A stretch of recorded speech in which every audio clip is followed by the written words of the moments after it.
Meu nome é Denise Weishoff e eu tenho quase 59 anos, 58, daqui a alguns dias eu passo para 59. Eu nasci no Rio de Janeiro e vim para cá, para Curitiba, com 6 anos. Os meus pais e meus avós não eram judeus ortodoxos, não eram judeus, vamos dizer assim, religiosos, né, como a gente chama, eram judeus tradicionalistas. Isso quer dizer o quê? Que eles viviam num país, que eles estavam se assimilando a esse país, né, aprendendo a língua, aprendendo um pouco dos costumes, mas sem deixar de perder o que eles trouxeram. Então, por exemplo, a casa dos meus avós, tanto dos avós maternos quanto paternos, era uma casa que a gente sentia muito judaísmo. Muito, seja pela comida, seja pela língua. Eles se falavam em Yiddish o tempo inteiro, que é um dialeto que os judeus usavam na Europa, né, oriental. Eles, eles celebravam algumas festas, né? Como eu disse, Yom Kippur era sagrado para eles, eles iam à sinagoga, às vezes até jejuavam. Pesach, eles comemoravam em casa, com a família, que é o ritual que a gente faz em casa mesmo. Mas não, eram coisas pontuais, né? Mas, não se, vamos dizer, as celebrações eram pontuais. Mas a casa era uma casa judaica, era uma casa que você respirava judaísmo. Seja também pelas superstições, pelos ensinamentos que eles traziam da época dos pais deles, né? Então, a gente sentia isso muito forte. E eu digo isso que a gente sentia porque a partir do momento que você conhece famílias que não são, você começa a ver a diferença, né? Você vê que é diferente a tua casa dos outros. Mas eles não eram kasher, né? Eles não cumpriam as leis dietéticas, né? De comida e tudo mais. Eles não eram de rezar todo dia, mas eram pessoas que tinham esses costumes, as tradições muito enraigadas, né, na vida do dia a dia, mesmo estando no Brasil. Bom, assim, eu fecho os olhos e eu sinto o cheiro da comida. É o principal, tanto da minha mãe quanto da minha avó. Era muito típico isso. E eu sinto também, uma coisa que me lembro muito, uma memória que eu tenho muito forte, é quando a gente chegava na minha avó e beijava ela tinha cheiro de comida. Ela tinha cheiro da comida que ela estava fazendo. Então, é uma coisa que ficou muito forte na minha memória afetiva, né? É, ela fazia muito bem strudel. Então, o que que é a comida judaica, né? Muitas vezes eu falava, a minha avó fazia isso assim, essa... Não, a comida judaica, na verdade, é da onde os judeus vinham, né? O que que eles traziam da comida da região. Então, por exemplo, minha avó paterna fazia muito borscht, porque é uma sopa russa, né? O meu avô paterno da Polônia, ele gostava de comer hering. A minha avó aqui, ela comia muitas coisas cozidas, né? Muita coisa com cozido, porque eu acho que era também a forma de comer que talvez demorasse mais para estragar, né? De cozinhar. Então a comida era uma coisa muito central, muito central. Ela, além de cozinhar bem muitas coisas, ela cozinhava bem a parte judaica. A minha mãe cozinhava também muito bem. E a minha mãe gostava muito de fazer um pãozinho que se chama plätzle, que é um pão com cebolinha e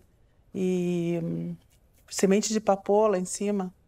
E era um pão assim que, nossa, a gente chegava na casa dela, estava crescendo aquele pão assim na cozinha, a gente via. Então são coisas que realmente fazem parte da nossa memória afetiva e da nossa história, né? A comida é uma coisa muito central no judaísmo, inclusive nas festas e celebrações judaicas, a comida tem uma simbologia também. Por que que se come coisas amargas em Pêssar? Porque a gente está lembrando da época que eles eram escravos, da escravidão, que eles conseguiram a liberdade. Por que que a gente come coisas doces em Rosh Hashanah, no Ano Novo? Porque a gente quer um ano doce. Então, tudo isso tem a ver, a comida passa por tudo, né? Passa por outros significados, né? Quando a gente estava com 18 anos, eu 18, a minha irmã 17, a gente já tinha entrado no primeiro ano da faculdade, né? A gente já tinha começado a universidade. Um amigo nosso, por coincidência, a gente pedindo informações para ele, para um amigo que queria ir para Israel e queria conhecer um kibbutz, um amigo que não era judeu. Ele veio na minha casa e falou: olha, para o teu amigo a gente não tem nada, mas eu tenho algo para oferecer para vocês. E minha mãe escutou, e gostou muito da ideia, que era passar 6 meses em Israel, fazendo, vivendo num kibbutz, trabalhando, conhecendo a vida num kibbutz e aprendendo hebraico. A gente nunca tinha saído para fora do país, né? Nunca tinha ido para Disney, nem para nada disso. E eu me lembro assim que foi uma questão, assim, a gente queria muito, porque eu, por exemplo, tinha um sonho, o meu sonho era Londres. Eu sempre pensei em Londres. Eu tinha uma fantasia com esse país, achava que eu gostava muito de língua já, então eu sabia inglês, tudo, e eu achava que a Inglaterra era o lugar que eu ia me achar. E quando ele falou que o voo parava em Londres, no caminho, eu falei, esse que é para lá que eu vou. E eu fui para Israel pensando em Londres. A gente acabou ficando 1 ano em vez de 6 meses, a gente compridou eu e a minha irmã fomos juntas. A primeira ida para Israel foi o grande estalo. Foi assim, primeiro que é uma coisa, eu não sei se as pessoas têm essa condição de entender o que eu vou falar. A identidade vem para você como se fosse te atropela.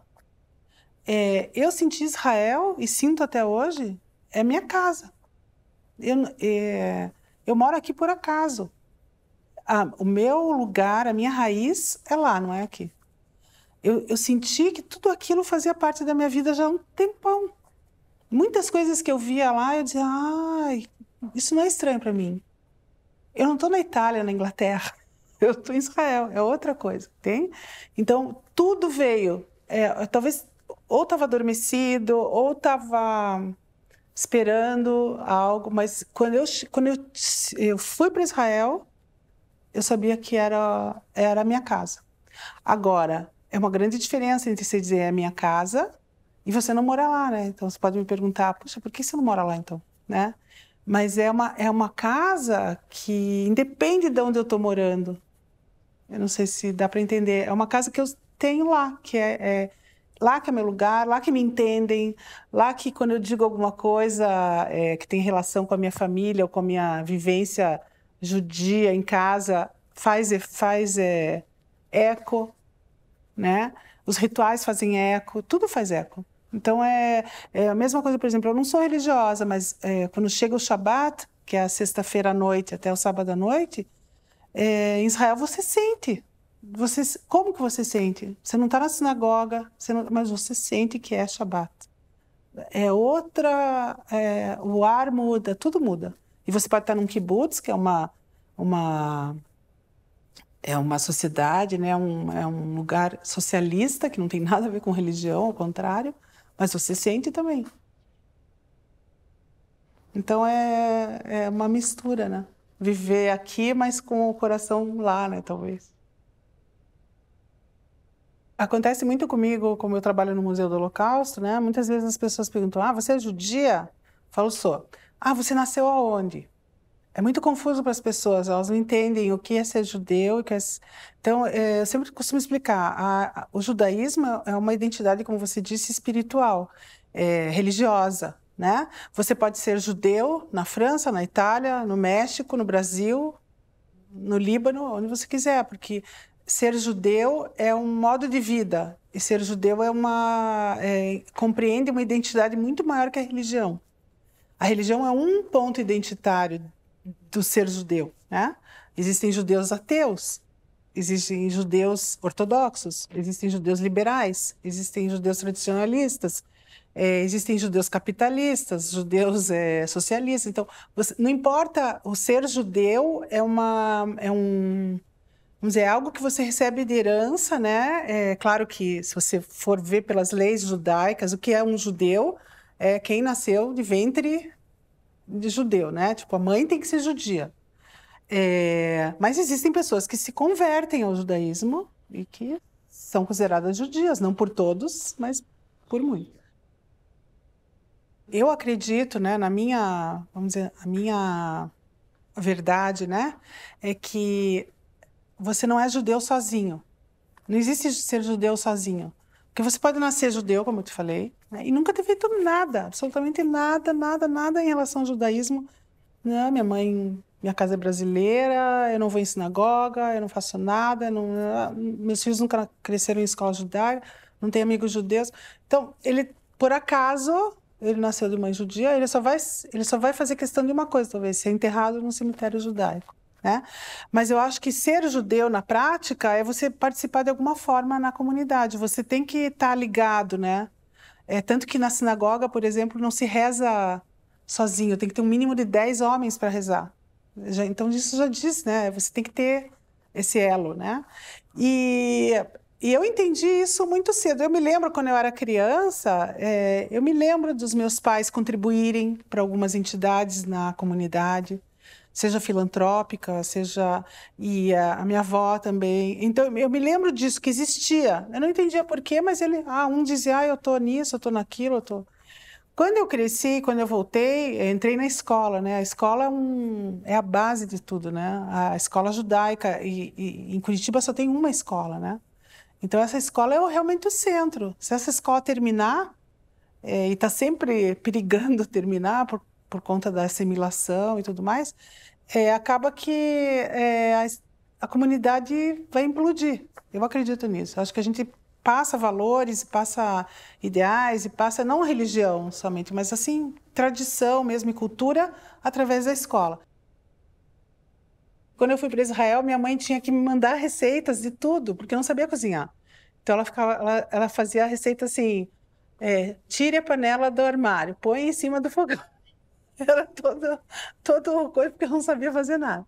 E essa receita que está aqui é uma receita dela, que é uns biscoitos que ela fazia muito, biscoitos amanteigados, e está com a letra dela. Então eu resolvi guardar, né, e colocar no meu caderno com a escrita, né, com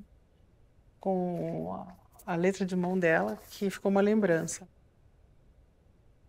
קוראים לי דניז, אני מורה לשפה עברית. אני היום מלמדת באולפן למבוגרים, וגם עובדת במוזיאון לשואה בקוריטיבה. אני מאוד שמחה להיות פה, וזהו, זה מה שאני רציתי להגיד. תודה. Por isso que eu me chamo Denise, que eu dou aula de hebraico para adultos, né? Que eu também trabalho no Museu do Holocausto de Curitiba e que eu estou muito feliz de estar aqui.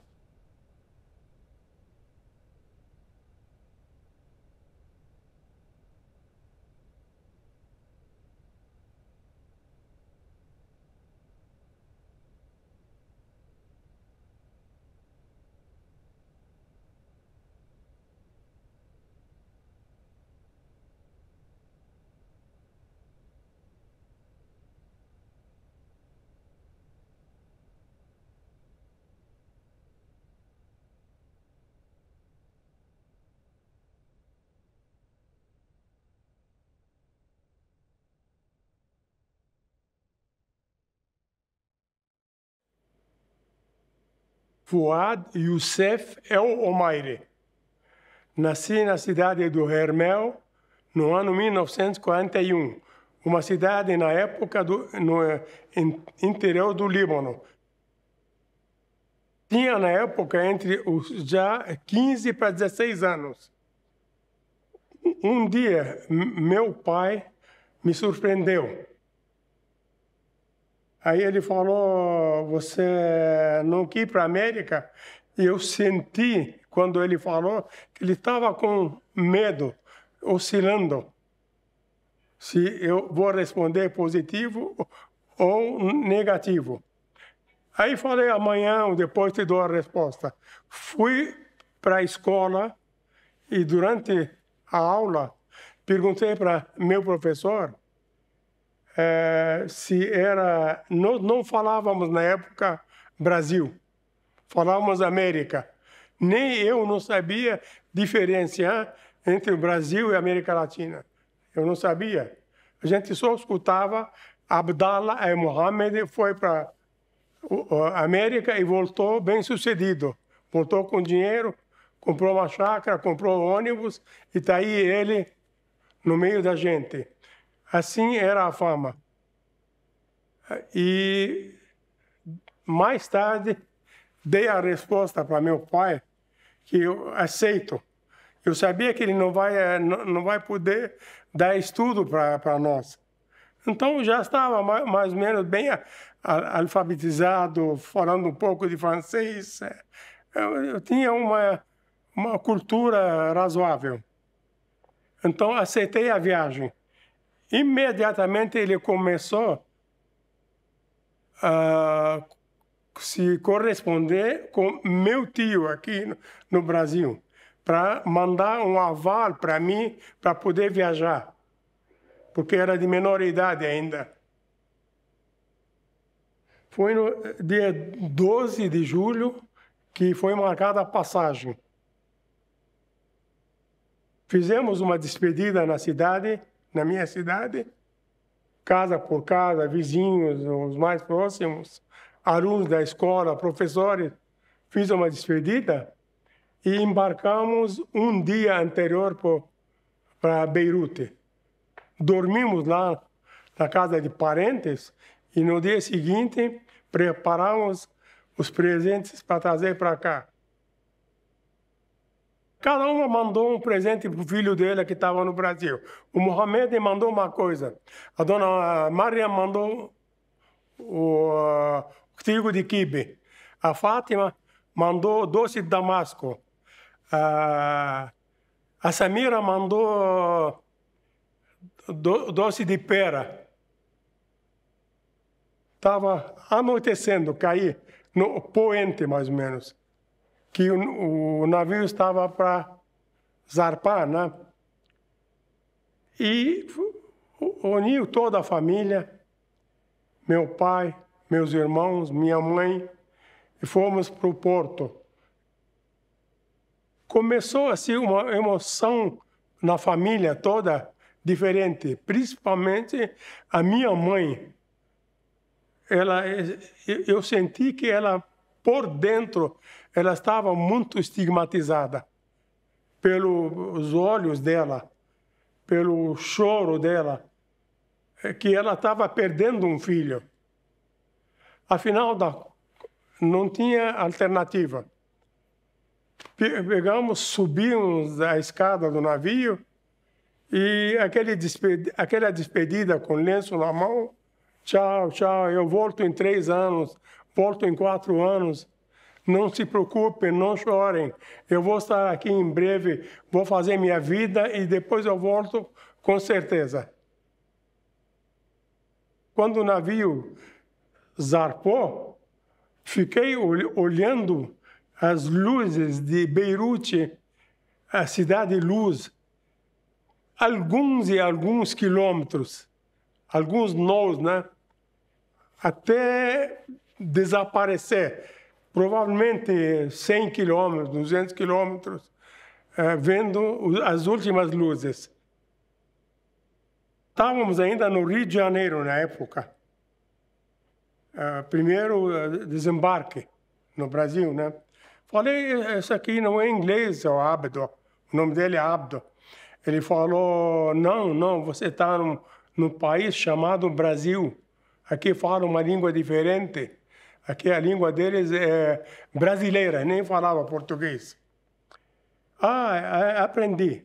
Então, naquele dia, primeira coisa que saboreei no porto na Praça de Mauá foi a mimosa brasileira.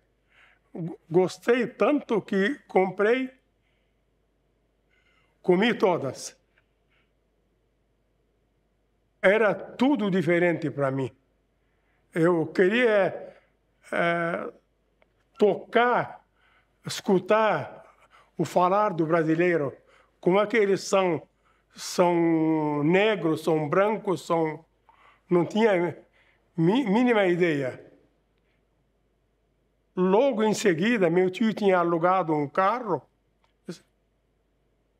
e ele disse, agora, nós vamos subir para São Paulo. Mas antes, nós vamos passar no aeroporto. E você vai tomar ônibus. Me deu uma tremedeira. Você vai tomar ônibus, vai até São Paulo. No que desembarquei lá do ônibus, ele disse, fica no último ponto. Vai desembarcar todo mundo lá. Aí desembarquei e fiquei lá, sentei em cima da mala e eu senti um choque de imigrante.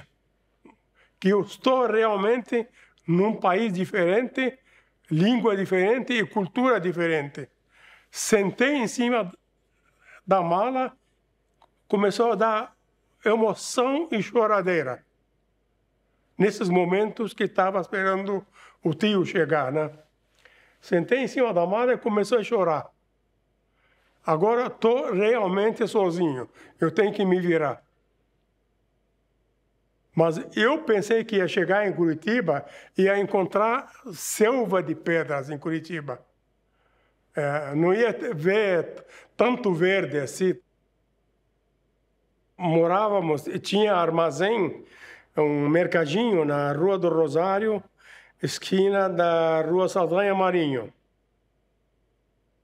Comecei a ajudar a arrumar as frutas, as mangas, a fruta da época. E no dia seguinte, já estava falando bom dia, boa tarde, até logo. Já estava. No dia seguinte, peguei um caderno, coloquei no bolso. Cada palavra que eles falavam entre ele e o cliente, marcava ela. Mais tarde, pedia para alguém explicar para mim o que significa porta, o que significa livro, o que é. A mulher falou livro, falou pedra, falou porta, e aí explicavam para mim. Nós seguimos uma tradição aqui bem libanesa. O café de manhã, o café árabe, o Alcorão ao nosso lado, a televisão hoje, escutamos primeiro as estações brasileiras, depois as estações do Oriente Médio. Comida totalmente, todos os dias, comida árabe. Comida libanesa, a parreira, a abobrinha recheada, a alcachofra, coalhada, quibe com coalhada, quibe na bandeja, isso, quibe cru. Isso aí nunca falta na nossa casa. Todos os dias, excepcionalmente, uma vez a cada 15 dias, fazemos feijão e arroz e bife e ovo frito. Hábito brasileiro que adquirimos. Isso aqui não esquecemos. Todo mundo participou na construção da sociedade e da mesquita. Quem participou? Participou o imigrante ambulante, o imigrante de feirante, o imigrante de carrinho de praça, o imigrante, o advogado ajudou, o professor ajudou também. Todo mundo fez força total para que levantasse a sociedade primeiro. Era necessário para o ensino de língua árabe dos filhos deles. A ideia começou com os veteranos, encabeçada pelo senhor Hussein Omaire, que é meu tio. Eles se reuniram na Rua do Rosário, número 16, na sobreloja.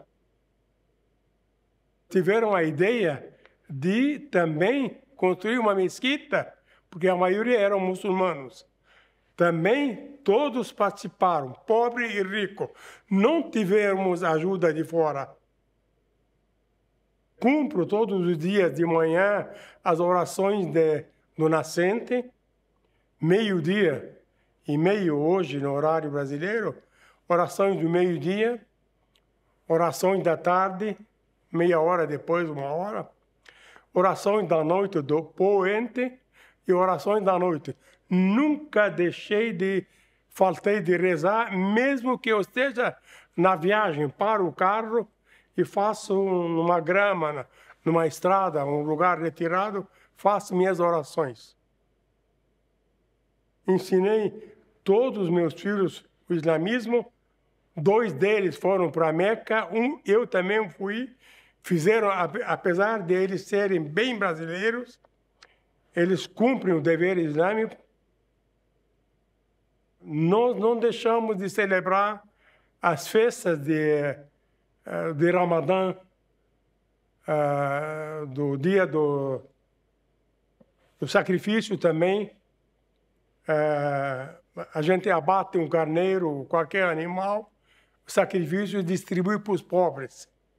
Isso não é pelo fato que eu ter vindo com idade de menor idade, não me fez esquecer as tradições. Tenho hábitos brasileiros, comida brasileira, participo na sociedade. Com qualquer personalidade, eu sou brasileiro com eles. Com meus conterrâneos, participo como libanês com eles. Então, me adapto com 2 culturas perfeitamente.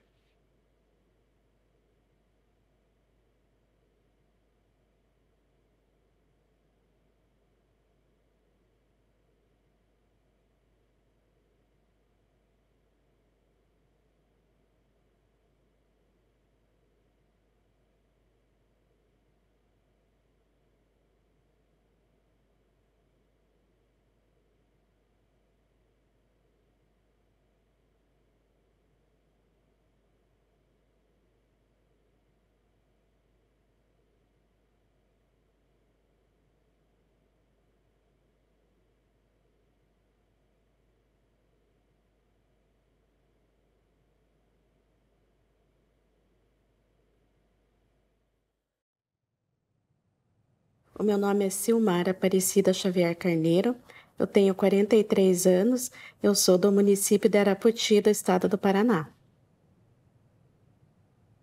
Eu cresci ouvindo falar isso, nós somos descendentes de escravo, nossa família foi escravo.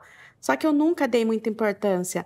Através de uma reunião que a gente teve com os apoiadores que resgatam história também, aí que surgiu o meu interesse pela história. E para resgatar também as culturas da nossa família, para resgatar a nossa história, a cultura dos nossos ancestrais. Os meus pais eram Doraci Laureano Carneiro e Avelino Xavier Carneiro. Eles também são nascidos em Arapoti, naquelas região lá dos Campos Gerais. E o que eles contavam a nossa história, que a gente é descendente de africano. A minha família, meus bisavós, eles nasceram, cresceram e viveram e morreram ali na Fazenda Boa Vista. E nessa fazenda ele tem o cemitério, que hoje é o cemitério dos escravos, né? E está tombado como cemitério quilombola. Então ali nesse cemitério está enterrado toda a minha família, todos os meus ancestrais, meus bisavós, minha tia, sabe?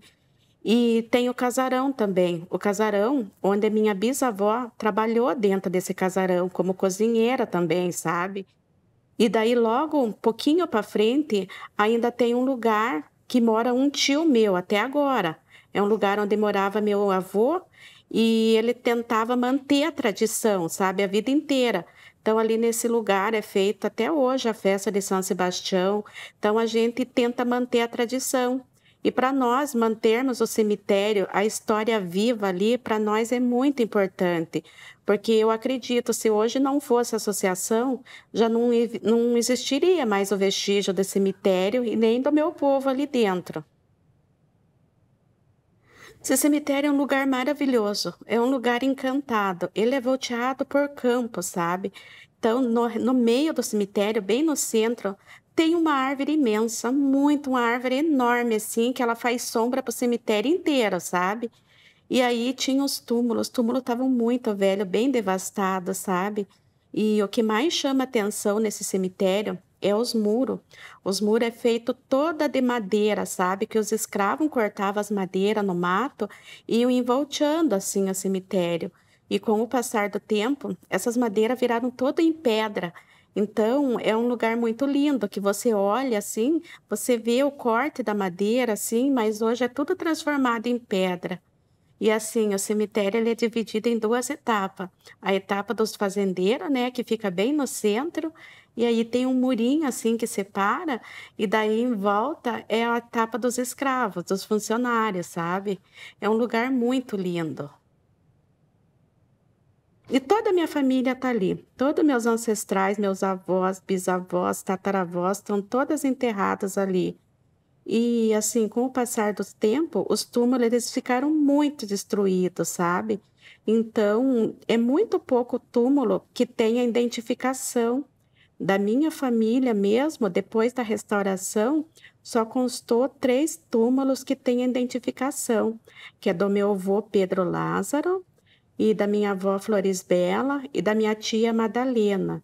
E tem mais uma também, que é minha tia, que tem identificação lá, que se chama Supriana.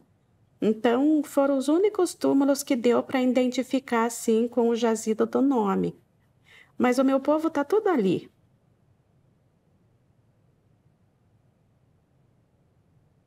O que aconteceu com a família foi assim, eles viviam lá, eles viviam, assim, da renda do campo. E daí a situação já era difícil. Algumas pessoas foram ficando bem mais velhas. E os assim que era mais novo, eles não tinham como sobreviver daquilo que eles tiravam ali de dentro. E aí eles foram procurando assim sair para a cidade para ter uma condições de vida, porque ali eles iam formando a família, tendo os filhos, e o sustento que estava ali dentro, dali de dentro já não dava mais. E assim, os mais velhos, eles que tentaram permanecer ali. Só que com a chegada de um fazendeiro que chegou, aí eles foram obrigados a sair. Como o fazendeiro chegou, tinha mais condições financeiras, foi dominando a terra, foi tomando espaço, assim, plantando, e foi deixando eles, assim, como empregados ali dentro, sabe?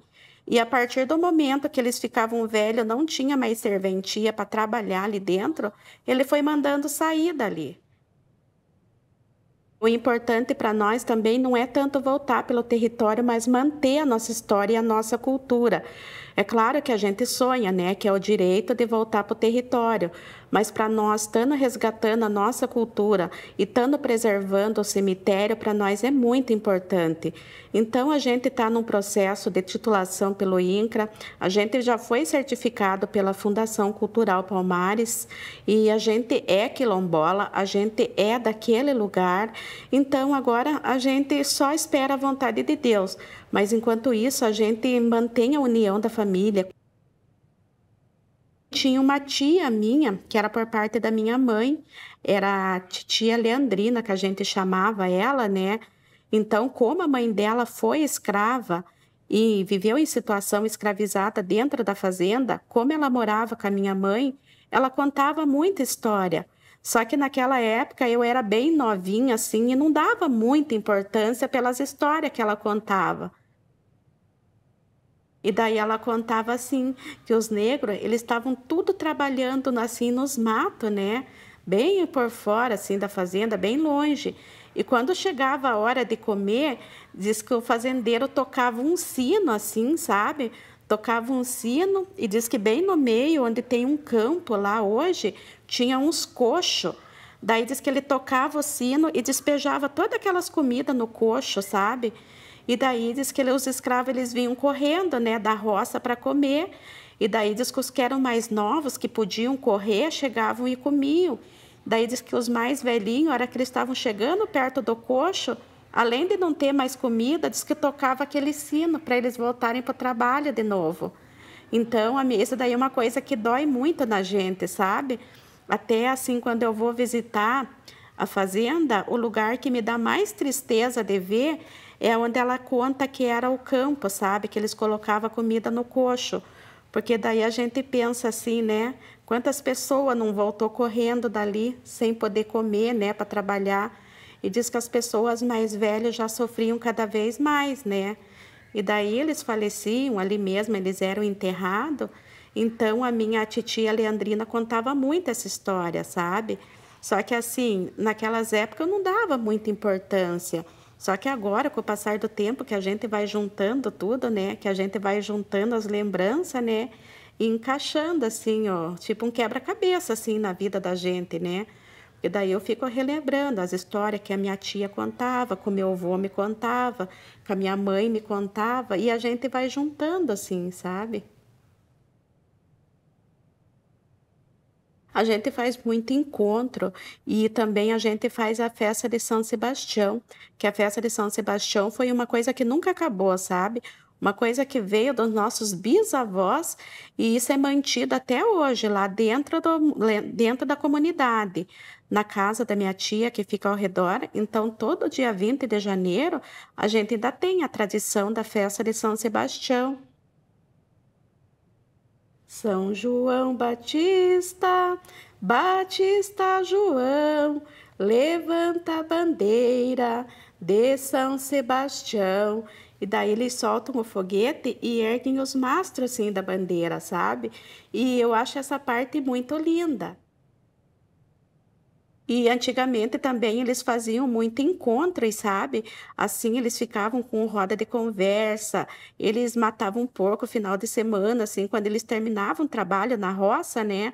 Quando terminava aquele mutirão, daí eles faziam um encontro, ou tocavam gaita, passavam o final de semana, assim, daí terminavam com a reza, sabe? E as mulheres dançavam. Então, a gente está tentando buscar toda essa tradição que eles faziam, além da festa de São Sebastião, que ainda a gente consegue manter até agora, buscar os encontros de família, porque era uma coisa assim que já não acontecia mais, sabe? A gente tenta buscar a dança das mulheres mais velhas, até as criancinhas dançam, sabe? Aprendendo. A gente faz as comidas, sabe? Que faziam antigamente, os almoços. E agora também a gente está tentando buscar a reza de São Gonçalo, a dança de São Gonçalo, que é uma coisa muito antiga, mas era uma tradição dos escravos, da minha família. Eu não conheço, sabe? Eu nunca vi, eu não conheço, nunca participei. Se há 6 anos atrás você me perguntasse quem eu ia te responder, eu sou Silmara. Mas hoje eu posso dizer, eu sou Silmara Xavier, sou mulher, sou negra, sou guerreira, sou quilombola. A partir do momento que eu entrei nessa história, me identificando como quilombola, para mim mudou muito para mim, sabe? Mudou tudo assim. E hoje buscar a história da minha família é uma coisa assim que é o meu dia a dia. Então, hoje assim, eu acho que eu já não sei mais viver como Silmara, sabe? Então, hoje eu me sinto muito feliz de ver o que tudo que a gente construiu dentro da comunidade, dentro de 6 anos, sabe? Da luta que a gente teve. Às vezes a gente tem coisa assim que a gente para e pensa, não acredito que tudo isso deu certo, tudo isso aconteceu. Só que assim, nessa luta eu não estou sozinha.